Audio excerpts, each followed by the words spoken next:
नमस्कार, मैं श्याम गिरी। आप देख रहे हैं टीएफडी इंडिया न्यूज 24। टीएफडी इंडिया न्यूज 24 में आप सभी दर्शकों का स्वागत है। बिहार के अंदर अचानक अचानक फिर खेल बिगड़ने लग गया।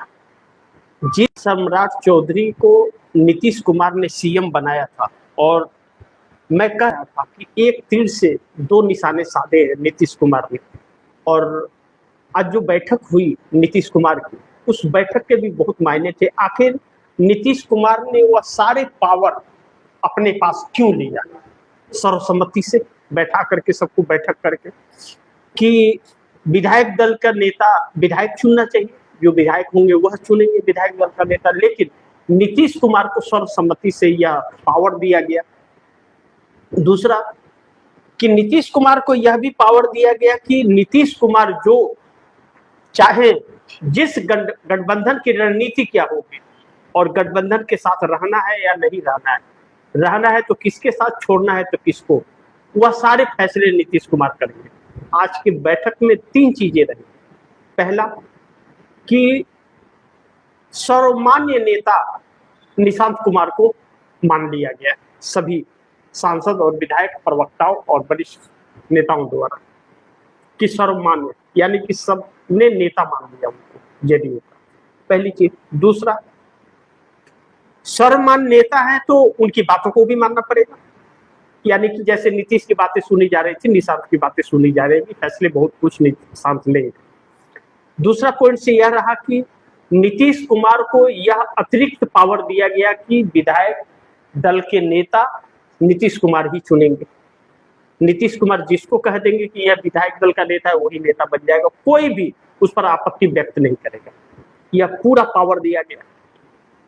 नंबर तीन की गठबंधन का देख रेख और निर्णय, फैसला नीतीश करेंगे। वह पूरा पावर उनको दिया गया कि उनकी बातों को कोई नहीं काटेगा।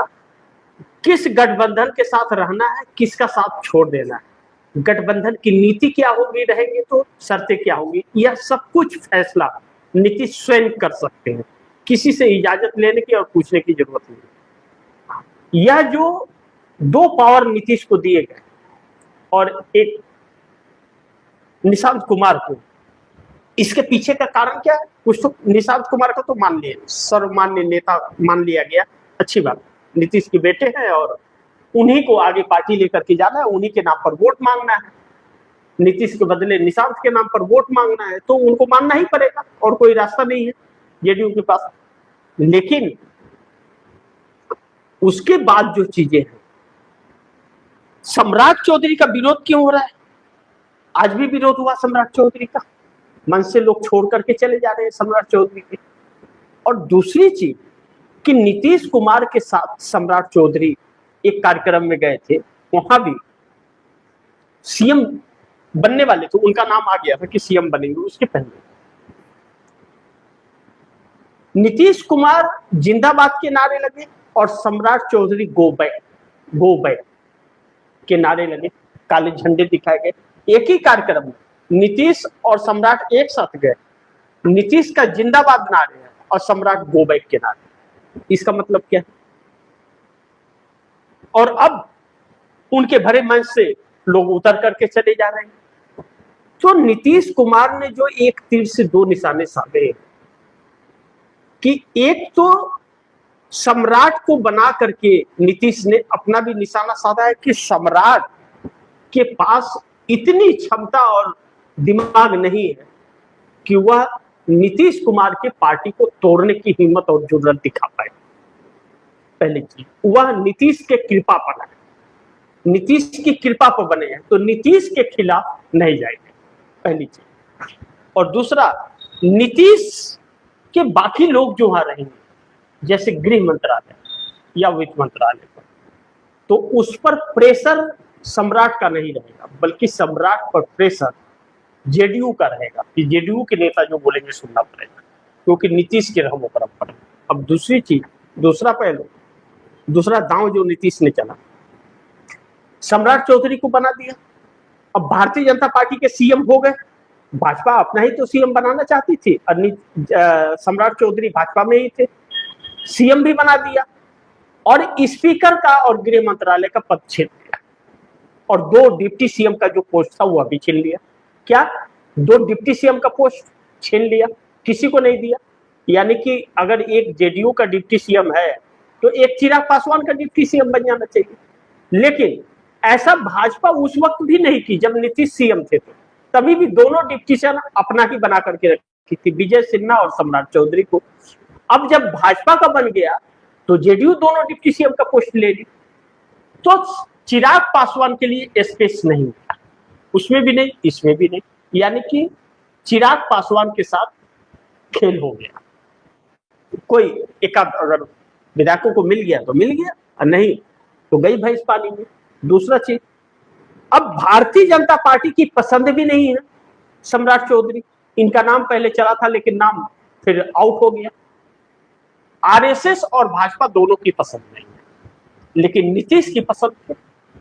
और कई मंत्रियों ने कहा कि हम इस्तीफा दे देंगे अगर सम्राट नहीं बने, जो मोदी कैबिनेट में। ऐसे में सम्राट को बनाना पड़ा। अब जब भाजपा के अंदर भी सम्राट चौधरी को लेकर के असमंजस सी परिस्थिति है, यह सोच रही है कि भाजपा ही नहीं बना, दूसरे दल से आया हुआ नेता बन गया, तो कोई नई बात नहीं। असम के अंदर भी हेमंत बिस्वा शर्मा दूसरे दल से आया हुआ, यह बहुत लंबी कहानी है। बहुत नेता है भारतीय जनता पार्टी में दूसरे ही दल से आए हुए हैं। लेकिन सम्राट चौधरी से पहले से नेता हैं जिनको मौका नहीं मिला और सम्राट चौधरी को मिल गया। तो अब भाजपा आपस में ही खुंदस में रहेगी। और दूसरी चीज, सम्राट चौधरी को सीएम बना करके दोनों डिप्टी सीएम, गृह मंत्रालय और स्पीकर छीन लिया। यानी कि भाजपा के पास सिर्फ सीएम की कुर्सी है और बाकी ठन गोपाला।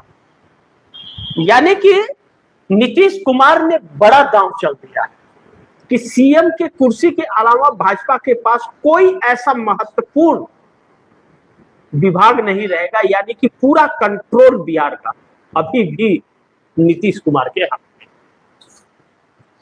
अब जब 24 तारीख को बहुमत साबित करेंगे नीतीश कुमार, तो स्पीकर की जरूरत होगी, स्पीकर चुनना पड़ेगा उसी समय।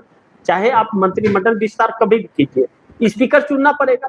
और स्पीकर नहीं चुनेंगे तो आप बहुमत साबित किसके सामने करेंगे? यहाँ पर सब कोई उलझा हुआ है और नीतीश कुमार अपना स्पीकर चुनेंगे। एक बार नीतीश ने स्पीकर चुन दिया तो फिर कौन हटाने वाला है? ऐसे में भारतीय जनता पार्टी न इधर की न उधर की, कहीं के नहीं रहेगी, फंस गई। ऐसे में सम्राट चौधरी का विरोध जो हो रहा है अलग अलग जगहों पर, यह नहीं कि सम्राट चौधरी काम नहीं कर रहे, अच्छे काम कर रहे हैं सम्राट। मैं बार बार कह रहा हूं कि सम्राट चौधरी अभी तक शपथ लेने के बाद तो उनके निर्णय अच्छे हैं और वह बोल तो रहेंगे क्योंकि वह भाजपाई है। तो वह कांग्रेस के पक्ष में और आरजेडी के पक्ष में, तो इंडिया गठबंधन के पक्ष में तो बोलेंगे नहीं। वह जब बोलेंगे तो भाजपाई के पक्ष में बोलेंगे, कुछ भी हो जाए। लेकिन सम्राट चौधरी उतने हमलावर नहीं है जितना गिरिराज सिंह और बाकी के लोग, विजय सिन्हा, उतने नहीं, क्योंकि वह ओरिजिनल भाजपाई। अब सम्राट चौधरी तेजस्वी यादव के साथ भी रहे हुए हैं, तो सम्राट चौधरी कैसे उतना उखड़ करके बोल सकते हैं? इक्का दुक्का तीखा बोल सकते हैं, लेकिन उतना उखड़ करके नहीं बोल सकते जितना मोदी बोल सकते हैं, जितना विजय सिन्हा बोल सकते हैं, जितना गिरिराज सिंह बोल सकते हैं। ऐसे में